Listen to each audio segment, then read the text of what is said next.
Episode 741 spirit world. ये story मेरे channel addition पर अपलोड कर दी गई है। चलिए शुरू करते हैं। अब जब इमोर्टल बीस्ट मर चुका था तो तुषार के दिल में गुस्सा फूट पड़ा। उसने गरजते हुए कहा, इस लड़की को मार दो कमीने। तूने अगर इमोर्टल बीस्ट को मारा है तो मैं तेरी औरत को मार दूंगा। सिर्फ उसे ही नहीं, महाविद्यालय में गौरांग, वेदिका, तिमरा, रायगर, शहनाज, हिमेश, अव्यान, इन सबका अंत होगा। आर्यन को खत्म करने से पहले वो उसकी पूरी दुनिया जला देना चाहता था, क्योंकि अगर घास काटनी हो तो जड़ें भी उखाड़नी जरूरी होती हैं। वो पहले ही आर्यन के बारे में सब कुछ जान चुका था। आर्यन की आंखों में ठंडापन उतर आया। वो बोला, तो तू स्वर्गसार कुल से है? तुषार फुफकारते हुए बोला, नहीं, मैं तो ग्रीफन हॉल से हूँ। मार डालो इसे। इतना कहते ही वो लड़का जिसने रीवा का गला पकड़ा हुआ था, उसकी आंखों में बेरहमी तैर आई। उसकी उंगलियों का दबाव बढ़ गया। रीवा ने फूटी फूटी आवाज में कहा, बड़े भाई जल्दी भागो भागो। तुषार ने हंसकर कहा, भागने के बारे में भूल जाओ। उसे कभी भी आर्यन से कोई डर नहीं था, लेकिन इस बार आर्यन भी पीछे हटने वालों में से नहीं था। उसने पहले ही कसम खा ली थी कि कभी भागेगा नहीं। रीवा के चेहरे की सफेदी और उसकी थरथराती सांसों को देखकर आर्यन ने अपने मन में कहा, आखिर ये माया जगत तकनीक किस काम की है, इसे आजमा कर देखता हूं। जैसे ही उसने अपनी चेतना को केंद्रित किया, एक अदृश्य तरंग, एक विचार शक्ति उसके मस्तिष्क से निकलकर सामने खड़े उस लड़के की ओर बढ़ी जो इस वक्त रीवा का गला दबोचे हुए था। ये तरंग हवा को चीरती हुई नहीं थी, लेकिन किसी सूक्ष्म धागे की तरह सीधे उसके मस्तिष्क में समा गई। प्रभाव सफल हुआ। आर्यन चौंक गया।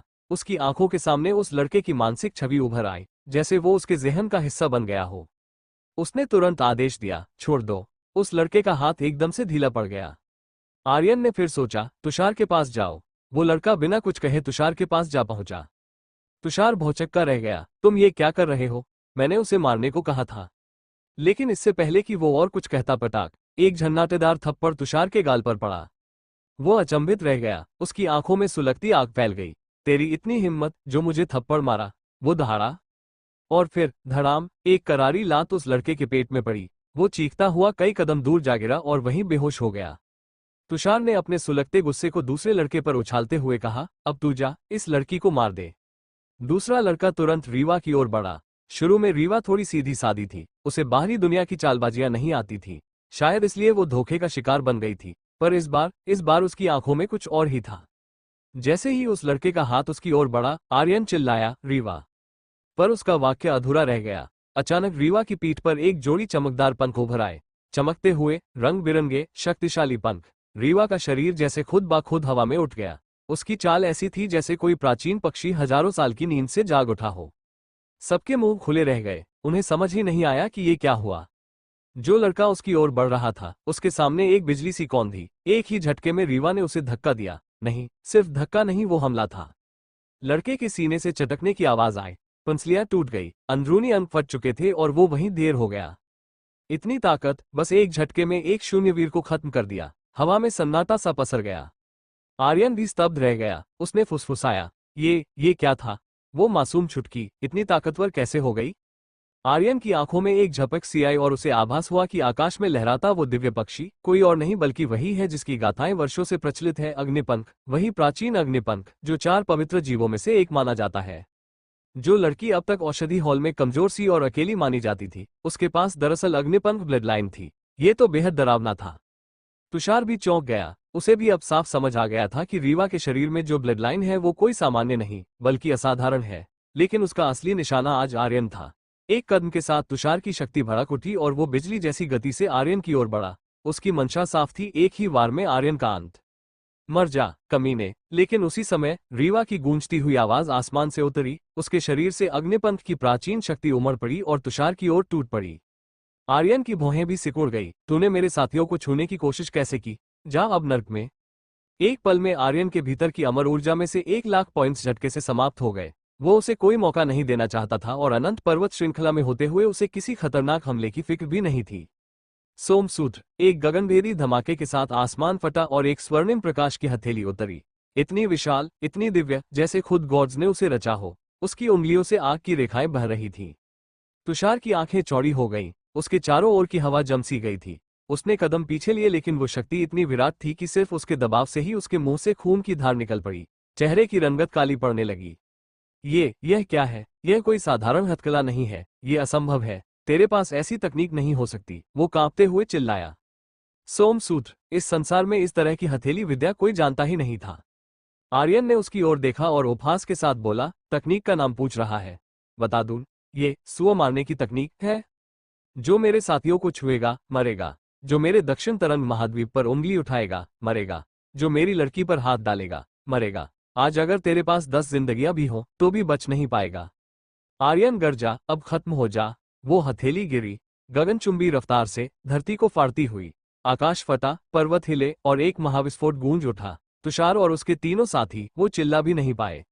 धममम, धरती पर एक विशाल हथेली की छाप रह गई, जैसे किसी देवता ने स्वर्ग से उतरकर मुहर लगाई हो। बधाई हो आर्यन, तुषार को मारने पर तुम्हें 3000 EXP पॉइंट्स, 200 अमर ऊर्जा पॉइंट्स और 10 अमर मूल्य मिले हैं। बधाई हो आर्यन, तुम्हें शीथहेम्स ब्लड लाइन मिली है। क्या तुम इसे अवशोषित करना चाहते हो? सिस्टम की आवाज लगातार गूंज रही थी। अन्य तीनों से भी कई चीजें मिली। आर्यन ने शांत स्वर में कहा, पूर्वज, ये चौथी श्रेणी की इम्मोर्टल रूट मुझे चाहिए, बाकी सब आपका है। उसे इस वक्त चौथी श्रेणी की इम्मोर्टल रूट की बेहद जरूरत थी, न सिर्फ अपने लिए बल्कि रायगा, हिमेश, शहनाज, अव्यान, तिमरा और बाकी सभी साथियों के लिए भी। अब जब उन्हें ग्रीफिन हॉल से भिड़ना था तो हर तरह की तैयारी जरूरी थी। आर्यन ने एक बार कहा था कि वो उन्हें गगन की ऊंचाइयों तक ले जाएगा। वो सप्तचक्र महाविद्यालय में एक ऐसी शक्ति बनाना चाहता था जो केवल उसकी हो, केवल आर्यन की। एक ही हथेली से 3 जिंदगियां मिटा दी, पर उस शक्ति का भार भी कम नहीं था। वो शक्ति अब आर्यन के शरीर को भीतर से खींच रही थी। उसके कदम डगमगाए और उसने संतुलन बनाए रखने के लिए कुछ कदम पीछे खींचे। उसकी सांस भारी हो गई। रीवा तेजी से हवा से नीचे उतरी और उसे सहारा देकर बोली, आर्यन भाई, आप ठीक तो हैं? आर्यन का चेहरा सफेद पड़ चुका था और शरीर पूरी तरह थक चुका था। वजह थी सोमसूत्र की असीम शक्ति। ये तकनीक इतनी प्रचंड थी कि उसका शरीर उसे पूरी तरह संभाल नहीं पाया। फिर भी पहली बार की तुलना में स्थिति बेहतर थी। पहली बार तो वो सीधे बेहोश हो गया था।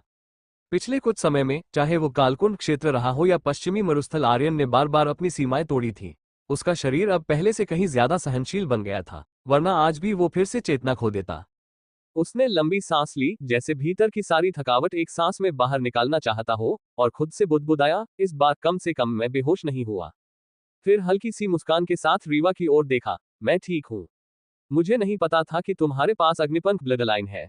तुम तो मुझसे भी ज्यादा ताकतवर निकली। रीवा हंसी, एक मासूमियत से भरी हुई। आप तो मजाक बना रहे हैं भाई, मुझे तो युद्धकला से कभी लगाव ही नहीं रहा। मुझे तो औषधि विद्या ही पसंद है। वो शायद ही कभी युद्धकला का अभ्यास करती थी, इसलिए उसकी ब्लड लाइन का रहस्य अब तक छिपा रहा, वरना अब तक तो सप्तचक्र महाविद्यालय में हलचल मच जाती। अग्निपंख ब्लड लाइन कोई साधारण चीज नहीं थी, ये एक प्राचीन दिव्य ब्लड लाइन थी। संभव था कि अमर महल के बुर्जुग सर्गेश्वर तक उसकी ओर आकर्षित हो जाते। आर्यन ने गंभीर स्वर में कहा, जो तुम्हारा मन कहे वही करो, पर अपने भीतर की उस रोशनी को दबाना मत। वो अग्निपंख ब्लड लाइन तुम्हें यूं ही नहीं मिली, कोई ना कोई उद्देश्य होगा उसका। रीवा की आंखों में चमक आ गई। रीवा याद रखेगी, अपने दिल की आवाज कभी नहीं दबाएगी बल्कि उसे और मजबूत बनाएगी, है ना? वो फिर हंसी और बोली, वैसे भाई, मेरी ब्लड लाइन से ज्यादा असरदार तो आपकी वो हथेली थी। वो तो किसी दैविक रोशनी से भरी हुई थी। क्या वो दिव्य लोक की तकनीक थी? क्या आप दिव्य लोक से आए हैं? दिव्य लोक एक ऐसी जगह जो केवल प्राचीन प्रवाहों और यात्रा सोपानों में दर्ज थी। वहां की दिव्य रोशनी संपूर्ण और अपराजय मानी जाती थी। आर्यन हल्के से मुस्कुराया, नहीं, लेकिन तुम्हें इसके बारे में भी पता है? रीवा ने भोलेपन से कहा, ग्रंथालय की एक किताब में पढ़ा था। अब लगता है वो बस किसी कवि की कल्पना थी और मैं उसे सच मान बैठी थी। आर्यन जमीन पर बैठ गया और बोला, मेरा शरीर अभी बहुत कमजोर है, कुछ घंटे आराम करना होगा। रीवा ने तुरंत कहा, मैं आपकी रक्षा करूंगी भाई, कोई भी आपका बाल भी बांका नहीं कर पाएगा। आर्यन एक हल्की मुस्कान देकर एक हील पिल ने ली, आंखें बंद की और खुद को शांति में ढाल दिया। उसकी सांसें धीरे धीरे सामान्य होने लगी। उनसे दूर अनंत पर्वतों की तलहटी में, गहरे जंगलों की छाया में, कुछ सायों ने तेजी से रास्ता काटना शुरू कर दिया। यही घाटी है जहां वो विशाल स्वर्णिम हथेली गिरी थी। सप्तचक्र महाविद्यालय के लड़कों ने हमारी जमीन पर पांव रखा है, अब वो लौट नहीं सकेंगे। राक्षसी योद्धा जो अब तक गुप्त ठिकानों में आराम कर रहे थे, उस दिव्य आघात से उनकी नींद उड़ गई थी। वो सभी चारों ओर से आर्यन और रीवा की दिशा में तेजी से बढ़ रहे थे। आधे घंटे में ही सैकड़ों योद्धा घाटी के आसपास आ चुके थे। रीवा ने माथा सिकोड़ लिया। हवा में उसे कई शक्तिशाली आभाएं अब साफ महसूस हो रही थी। आर्यन अभी भी ध्यानमग्न था, उसकी आंखें बंद थीं। रीवा के नन्हे हाथ गुस्से से भिंच गए। मैं किसी को भी आर्यन भाई को नुकसान नहीं पहुंचाने दूंगी, किसी को भी। और जैसे कोई पुराना वादा उसके खून में जागा हो, रीवा की पीठ पर रंग बिरंगे 2 पंख फैल गए। उसके पंख फैलते ही घाटी की छोर पर कुछ हलचल हुई। राक्षसी योद्धा आ चुके थे। जब उन्होंने रीवा की पीठ पर वो पंख देखे तो उनकी आंखों में लालच कौंध गया। ये तो दिव्य पक्षी की ब्लड लाइन है। इसकी ब्लड लाइन छीन लो और उस जख्मी लड़के को मार दो। इस लड़की को ले चलो। चंद्रनेत्र पूर्वज को ऐसी प्राचीन ब्लड लाइन की जरूरत है। लेकिन रीवा एक कदम भी पीछे नहीं हटी। उसकी भौहें तन गईं, आंखों में ज्वाला थी। किसी ने भी अगर आर्यन भाई की ओर नजर उठाई तो मैं उसे जिंदा नहीं छोड़ूंगी। जंगल की उस वीरान घाटी में राक्षसी योद्धाओं का शोर गूंज रहा था। चारों ओर से काले चोगों में दांत निपोरते दर्जनों योद्धा बढ़ते जा रहे थे। रीवा तुरंत हवा में उड़ने लगी और उसके फैले रंगीन पंख तेजी से फड़फड़ाने लगे। एक के बाद एक कई पंख जैसे तीर निकले हो, हवा को चीरते हुए राक्षसी योद्धाओं पर बरस पड़े। बस 10 मिनट में ही रीवा के चेहरे की रंगत बदल गई। उसने कई राक्षसी योद्धाओं को मार दिया था। हालांकि ज्यादातर योद्धा बस घायल ही हुए थे। वो अकेली थी और सामने सैकड़ों राक्षसी योद्धा। वो चाहे कितनी भी ताकतवर हो, लेकिन आखिर वो भी एक इंसान ही थी। उसकी शक्ति उद्मीर स्तर पर थी और वो लड़ाई में बहुत निपुण भी नहीं थी। फिर भी वो डटी रही। तभी एक जोरदार हमला उसके सीने पर पड़ा और वो कई मीटर दूर जा गिरी। उसके मुंह से खून बहने लगा, पर उसने जरा भी देर नहीं की और फिर से उड़ती हुई राक्षसों की ओर झपटी। मैं आर्यन भाई को किसी भी हालत में चोट नहीं लगने दूंगी, किसी भी हालत में नहीं। उसकी आंखों में एक अलग ही आग थी। एक राक्षसी योद्धा हंसते हुए बोला, हाँ, क्या वो तेरा कोई खास है? छोटा सा कमजोर लड़का, उसमें ऐसा क्या देख लिया तूने? दूसरे ने भद्दी हंसी में कहा, हम जैसे मजबूत शरीर वाले जब तुझे छुएंगे तो तुझे असली मजा मिलेगा। हाँ हाँ हाँ, छोड़ दे खुद को हमारे हवाले, तुझे बहुत प्यार देंगे। चारों ओर से अश्लील फप्तियां उछाली जा रही थी और घिनौनी हंसी गूंज रही थी। एक एक करके 100 से ज्यादा राक्षसी योद्धा धीरे धीरे घाटी में जमा हो चुके थे। उनके दांत बाहर निकले हुए थे, आंखों में वशत थी और हर नजर रीवा के मासूम चेहरे पर टिकी थी। अगर वो इन दरिंदों के हाथ लग जाती तो शायद वो उस मासूम बच्ची को नोच खाते। रीवा का चेहरा गुस्से से तपने लगा। वो फिर से एक और समूह की तरफ झपटी। लेकिन तभी दूसरी ओर से कुछ राक्षसी योद्धा आर्यन की तरफ बढ़े। चलो, उस जख्मी को खत्म कर देते हैं। रीवा ने अपनी दिशा फिर से बदली। जैसे कोई बाघनी अपने बच्चे को बचाने के लिए झपटती है, वैसे ही वो हवा को चीरती हुई उन पर टूटी। अब वो एक गेंद की तरह एक तरफ से दूसरी तरफ भाग रही थी। राक्षसी योद्धा मजे से उसे थका रहे थे। वो सब उसका मजाक उड़ाते हुए हंस रहे थे। घाटी में धीरे धीरे राक्षसी योद्धाओं की संख्या बढ़ती जा रही थी। अब खतरा बस आसपास ही नहीं, ऊपर और नीचे से भी था। आधे घंटे बाद रीवा की सांसें फूल रही थी। उसके शरीर की आत्मिक शक्ति लगभग खत्म हो चुकी थी। और आर्यन, वो अब भी जमीन पर बैठा था, घुटनों के बल, आंखें बंद, जैसे कोई समाधि में बैठा संत हो। हाय हाय, अब थक गई ना छोटी परी? अब तो तेरी हालत भी जवाब दे रही है ना?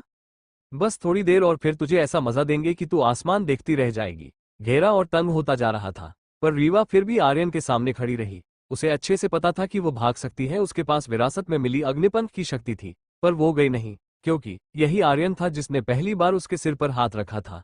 वही था जिसने पहली बार उसे सहेजा था, और अब वो उसकी रक्षा करना चाहती थी। अगला एपिसोड सुनने के लिए सब्सक्राइब करें मेरे चैनल एडिशन को और हाँ, लाइक, कमेंट, शेयर करना ना भूले।